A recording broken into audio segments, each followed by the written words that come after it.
في ناس لما تشوفهم تقول الراجل ده غريب، مكشر، عصبي، ما يعرفش يبتسم، بس الحقيقة جوه الناس دي في قلب محدش حاول يفتحه. أنا مالك، واللي هحكيه النهاردة مش عن البطل اللي بينقذ العالم، لكن عن الراجل اللي ساكن في آخر الشارع واللي محدش كان يعرف حكايته. ودي حكاية من رواية A Man Called Ove، تأليف فريدريك باكمان، هنا في بوك بايتس بالعربي. أوفا راجل كبير ساكت، صوته دايما عالي لما يتكلم، ونظراته دايما تقيلة. بيمشي بنفس الميعاد كل يوم، يشيك على الجراج، يراقب الشارع، ويفضل يقول الناس دي ما عندهاش احترام. الناس شايفينه معقد، بس هم مش شايفين هو ليه بقى كده. من أول الصفحات نعرف إن أوفا فقد مراته، كانت حبيبته، حياته، الوحيدة اللي كانت بتضحك على تكشيرته. ومن يوم ما ماتت وهو بقى فاضي، مش بس من غيرها، من غير معنى. قرر يموت. الرواية بدأت بكده، قرر ينهي حياته، بس كل مرة يحاول حاجة تعطله. مرة جاره الجديد يخبط عليه، مرة عربية تركن غلط، مرة قطة تعيط قدام بيته. أوفا مش شرير، بس فقد السبب اللي بيخليه يكمل. بس الجيران كانوا سبب تاني من غير ما يقصدوا. جت جارتهم الباكستانية الجديدة ومعاها جوزها وعيالها، جريئة، مش بتخاف، بترد عليه، بس كمان بتحبه.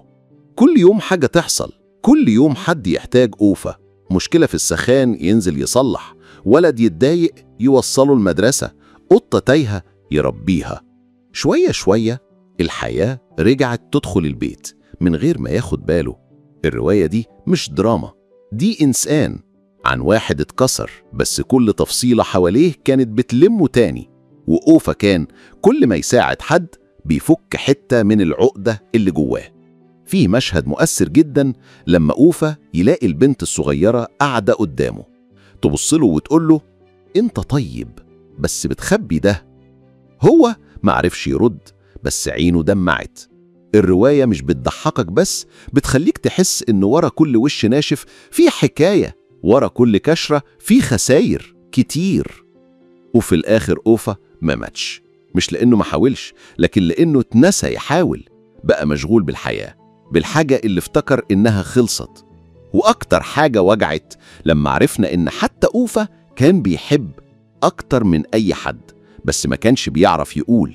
الرواية فيها لحظات صغيرة جدا بس بتوجع، وكل شخصية فيها شبه حد نعرفه. فيها شتاء، بس كمان فيها شمس طالعة من بعيد. A Man Called Ove مش بس عن راجل، هي عن فرصة تانية، عن حب اتأخر بس جه، عن إنك تتشاف حتى لو اتأخرت سنين. أنا مالك، واللي سمعته النهاردة كان قلب، كان قرب، كان حياة صغيرة وسط برد كتير. ودي مش نهاية، دي بداية جديدة في بوك بايتس بالعربي. سلام.